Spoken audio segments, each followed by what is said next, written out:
नमस्कार, सत श्री अकाल। तो आज है मेरे साथ हमारे कॉलेज के असिस्टेंट प्रोफेसर जगप्रीत सर। इनसे मैं आपसे एक खास मुलाकात करवाना चाहती थी। बहुत दिनों से मैंने इनसे टाइम मांगा और फिर सर ने मुझे बड़ी मुश्किल से अपना टाइम दिया, क्योंकि मुझे जब मैं स्टूडेंट थी तो स्कूल टाइम में मुझे आर्ट का बहुत ही शौक था, पर मुझे ये नहीं पता था कि मैं फील्ड तो बनाना चाहती थी आर्ट में, बट मुझे पता ही नहीं होता था कि पेंटिंग क्या होती है, स्कल्पचर क्या होते हैं, कुछ भी नहीं पता था।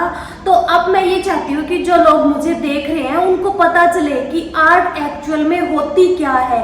तो अब हम आपको मिलवाते हैं हमारे जगप्रीत सर से। तो सर हम इनको जो आजकल कंफ्यूजन रहता है ना, पोर्ट्रेट क्या होता है, ड्राइंग क्या होता है, स्केचिंग। पहले तो हम बताते हैं कि ड्राइंग और स्केचिंग में क्या डिफरेंस होता है। हाँ जी। ड्राइंग में क्या होता है कि हम 2 से ज्यादा पेंसिल यूज करते हैं और उसमें हम जो ड्राइंग है, आर्ट है, वो रियलिस्टिक बनाते हैं, उसमें हम टाइम लेकर बनाते हैं। ठीक है। तो स्केचिंग क्या होता है, वो रफली प्रैक्टिस होती है। जैसे हमने सामने से कोई चीज बना दी, उसमें हम 1 और 2 पेंसिल यूज करते हैं और जल्दी जल्दी बनाते हैं। ये तो डिफरेंस हो गया ड्राइंग और स्केचिंग में। हाँ, तो पोर्ट्रेट तो हेड स्टडी हो गया। ठीक है। पोर्ट्रेट किसी भी मीडियम में हो सकता है, चाहे वो चारकोल में हो सकता है, ग्रेफाइट में हो सकता है, वाटर कलर में हो सकता है। और ड्राइंग और पेंटिंग में क्या डिफरेंस होता है, जैसे हम पोर्ट्रेट ड्राइंग भी बोल देते हैं, पोर्ट्रेट पेंटिंग भी बोल देते हैं। ग्रेफाइट हो गया, चारकोल हो गया, कलर पेंसिल्स हो गया, जिसमें हम स्ट्रोक्स लगाते हैं, कोई चीज स्ट्रोक से बनाते हैं, वो सारी ड्राइंग्स होती हैं। ठीक है। तो जैसे पोर्ट्रेट ड्राइंग होगी, पोर्ट्रेट जो ग्रेफाइट से बना है वो पोर्ट्रेट ड्राइंग होगी। और पेंटिंग में तो वैसे क्लियर है, जिसमें पेंट यूज करते हैं, हम ब्रश यूज करते हैं। ठीक है।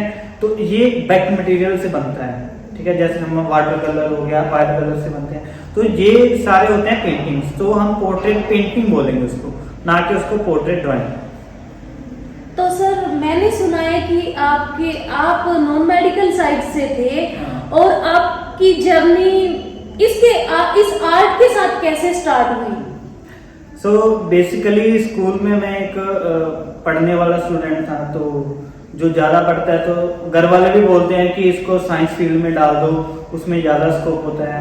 तो ड्राइंग में कुछ आर्ट में करियर बनाने का कुछ ऐसा सोचा नहीं था पहले कभी। मेरी आर्ट की जर्नी तो वैसे इसी कॉलेज में स्टार्ट हुई थी। तो जब मैं ऐसे नॉन मेडिकल बैकग्राउंड से हूँ, तो क्या था ना, यहाँ यूथ फेस्टिवल होते थे। तो पहले जब इतने ज़्यादा स्टूडेंट नहीं थे, तो इन्होंने नोटिफिकेशन डाला था एक नोटिस बोर्ड पे कि जिसको आर्ट आती है वो हमें मिले, ट्रायल वगैरह ले। तो मैं नीलम मैम के पास आया, तो वहाँ पे इन्होंने ट्रायल वगैरह ले। तब यहाँ से मेरे को थोड़ा सा आर्ट का ज़्यादा नॉलेज हो गया कि वाटर कलर कैसे, इसको कैसे यूज करते हैं, ड्रॉ कैसे इम्प्रूव करना है। तो मैं बेसिकली यहाँ कॉलेज से स्टार्ट किया। स्कूल में मैं बेसिकली थोड़ी बहुत आर्ट करता था, इतनी नहीं करता था। तो मैं क्या करता था, जैसे फ्री लेक्चर होता था तो मैं स्कूल में आर्ट टीचर के पास चला जाता था। हाँ। तो उससे भी पहले, सबसे पहले मैंने कैलीग्राफी डबल लेटर्स बनाना सीखे। हाँ। तो उसकी भी एक स्टोरी है, मैं आपको बताता हूँ। मेरा एक फ्रेंड था, तो सर ने ना उसको वेलकम कैलीग्राफी ड्रॉ करके दिया था। तो वो मेरे से थोड़ी सी कम बनती थी उसकी। तो मैंने उसको बोला भी दोस्त मेरे को दिखा दे, मैं देख के ड्रॉ कर लूंगा। तो उसने मना कर दिया। तब मेरे को अंदर से हो गया भी नहीं, मैं खुद सीखूंगा। तो जो फ्री लेक्चर था मैं सर के पास जाता था। तो ऐसे मेरी आर्ट ड्राइंग इम्प्रूव हुई पहले तो बाकी की जो आर्ट थी वो कॉलेज में आके यूथ फेस्टिवल में इम्प्रूव हुई। तो इसमें काफी कंट्रीब्यूशन है हमारे डॉक्टर रेखा कालड़ा मैम और हमारे जो मेरे गुरु हैं गुरप्रीत सर, नीलम मैम, इन सभी का बहुत कॉन्ट्रीब्यूशन। सर थोड़ा ना आप यूथ फेस्टिवल के बारे में और एक्सप्लेन करें। यूथ फेस्टिवल में बेसिकली फाइन आर्ट की काफी आइटम्स होती हैं, जैसे on the spot painting, posters, clay modelling, rangoli, collage, ये सारी आइटम्स होती हैं।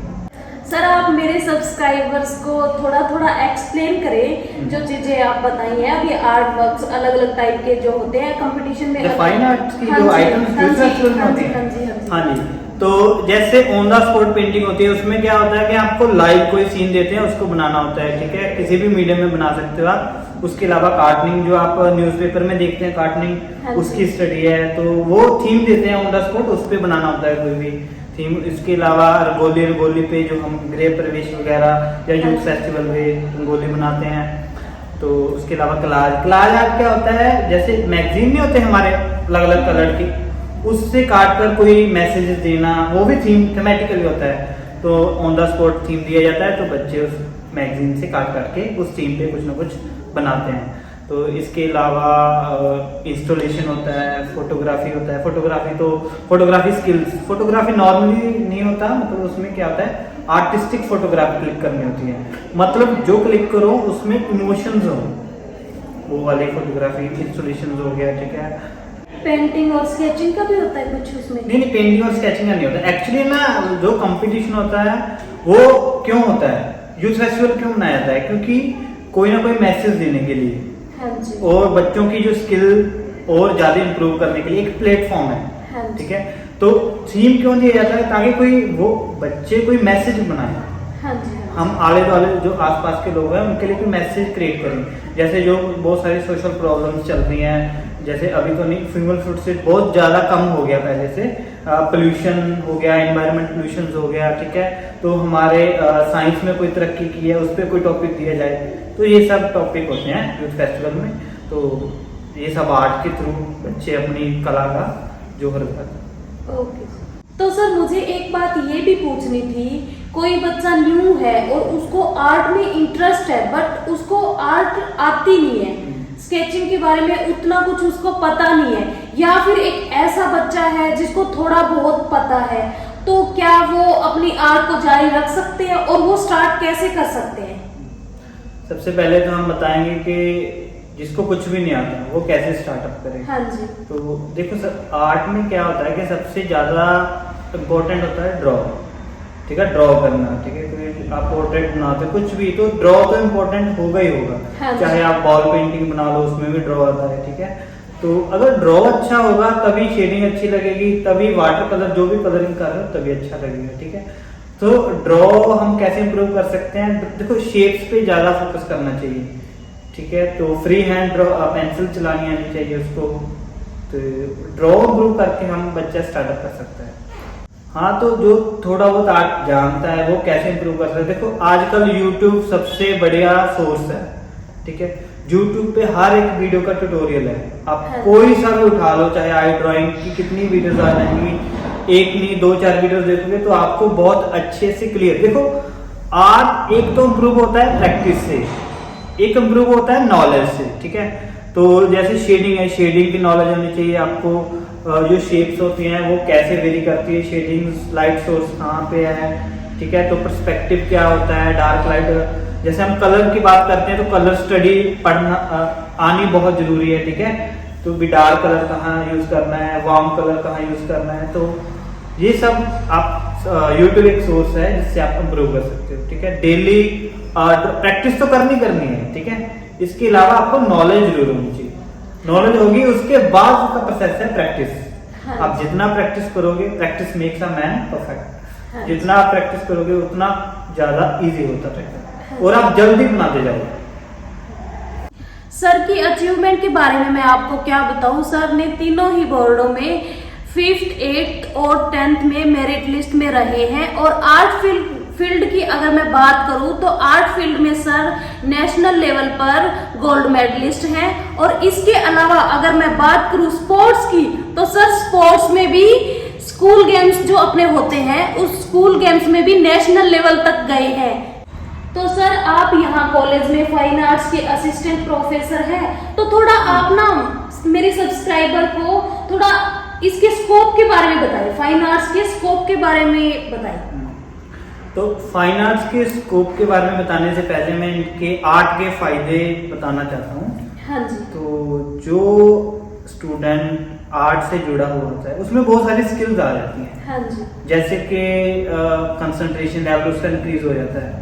वो कैसे होता है, जैसे हम रियलिस्टिक बनाते हैं तो थोड़े से पोर्शन पे हम 3-3 घंटे बैठे रहते हैं। हाँ जी, हाँ तो जी। उससे क्या है, हमारी कंसंट्रेशन लेवल इंक्रीज होती है। हाँ जी। तो इसके अलावा जैसे हम किसी पोर्ट्रेट को देख के ड्रॉ करते हैं किसी फोटो से, तो उससे क्या है, हमारा hand and eye coordination improve होता है। हाँ जी। तो उसके अलावा आर्ट से हमें वो प्लेजर मिलता है, खुशी मिलती है, ठीक है। तो इससे क्या है, हमें डिप्रेशन नहीं आता। तो इसके अलावा आर्ट से क्या है, हम एक टैलेंट हम में आ जाता है तो हम कॉन्फिडेंट हो जाते हैं, ठीक है। तो इसके अलावा और भी बहुत सारे आर्ट के फायदे हैं। हमारा जो माइंड है वो आर्टिस्ट हो जाता है, हम कोई भी डिसीजन होता है वो आर्टिस्ट के माइंड से ले सकते हैं, ठीक है। तो हमें आजकल हर चीज में तो आर्ट है, हाँ जी हाँ जी, ठीक है। कपड़े पहनने से लेके गाड़ी खरीदने तक, घर बनाने तक, घर को पेंट करने तक, हर चीज में तो आर्ट है। फोटोग्राफी का आजकल फोटो का जमाना है, ठीक है। तो फोटोग्राफी भी एक आर्ट का हिस्सा है, हाँ जी, ठीक है। तो आर्ट के बहुत सारे फायदे हैं। तो इसके अलावा फाइन आर्ट्स के स्कोप की बात करूँ तो बहुत सारे अभी फायदे इतने हैं तो स्कोप भी बहुत ज्यादा होंगे, ठीक है। तो आप क्या कर सकते हो, अगर आप ड्राइंग एंड पेंटिंग बनाते हो, आप अपना स्टूडियो खोल सकते हो। तो उससे क्या है, आप अर्न कर सकते हो, पोर्ट्रेट वगैरह बना के पेंटिंग सेल कर सकते हो। इसके अलावा जैसे मैं टीच कर रहा हूँ, टीचिंग में भी इसका स्कोप है। तो अगर आप ग्राफिक डिजाइनिंग वगैरह करते हो तो बड़ी बड़ी कंपनियों में आपको डिजाइनिंग के लिए, इलस्ट्रेशन के लिए हायर कर सकते हैं।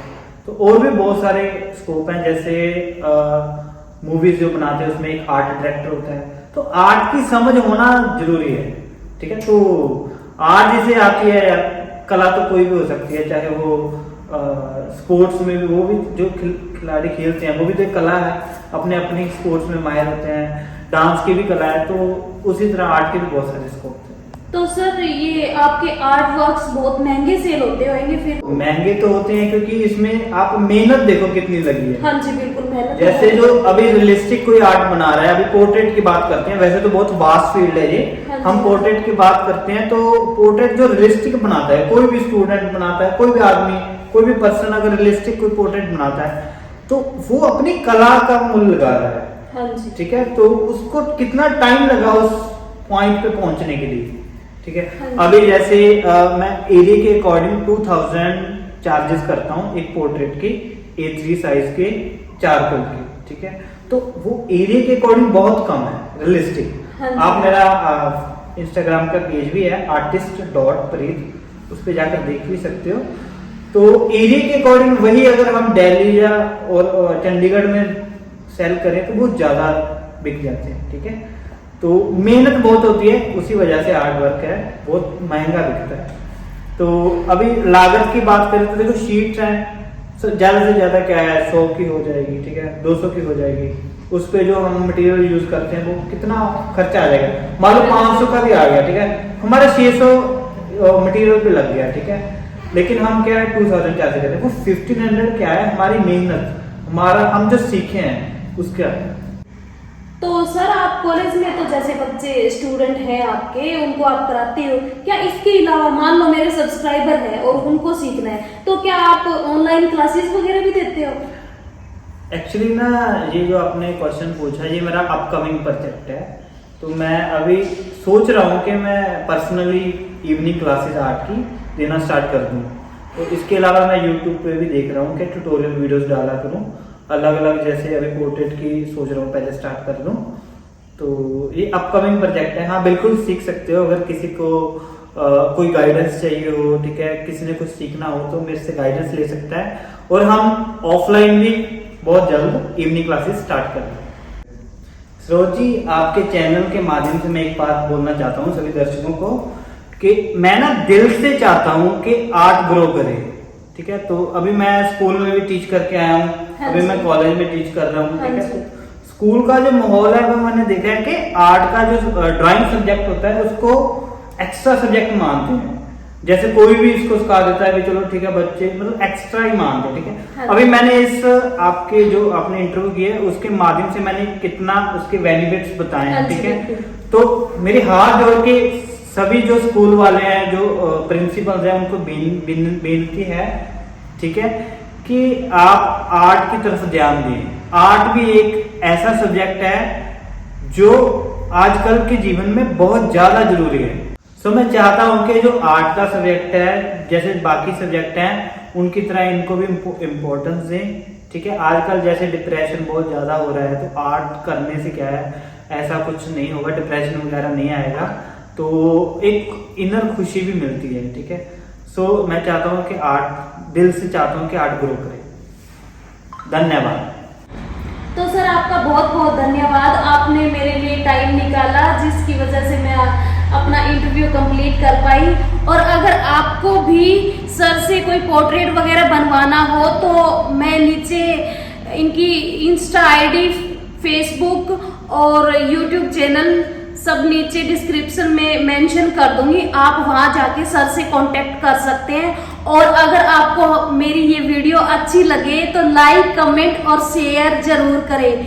Thank you so much.